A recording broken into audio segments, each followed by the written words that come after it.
question code. On arrive bientôt à la fin.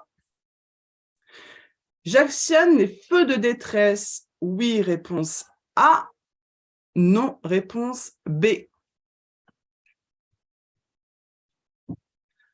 Alors, est-ce que j'actionne les feux de détresse? La réponse est non. Réponse B. Pourquoi? Qu'est-ce qui dit le code? À quel moment, dans quelle situation, on doit allumer ces feux de détresse? Le code dit, quand on arrive sur un fort ralentissement et qu'on est le dernier de la file, dans cette situation, on doit allumer les feux de détresse. Certes, sur cette photo, on circule dans un embouteillage, il y a un fort ralentissement devant nous, mais si on regarde dans le rétroviseur intérieur, on voit qu'il y a des véhicules derrière nous. Donc, nous ne sommes pas les derniers de la file. Donc, attention avec cette question de code. Ayez le réflexe de regarder dans le rétroviseur intérieur s'il n'y a pas d'autres usagers derrière vous. D'accord?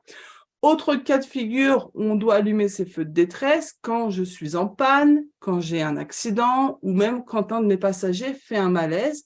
Dans ces situations, je dois donc allumer mes feux de détresse. Petite parenthèse, c'est aussi valable dans l'autre sens. C'est-à-dire, si je vais dépanner quelqu'un ou secourir quelqu'un, j'allume mes feux de détresse. OK? Et j'en profite, dernier point promis. Certains véhicules aujourd'hui peuvent activer eux-mêmes les feux de détresse. J'en parle parce qu'il y a des questions de code là-dessus.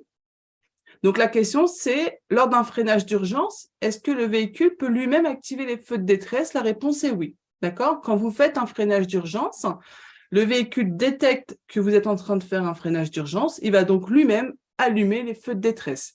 Je dis bien certains véhicules, pas tous. OK?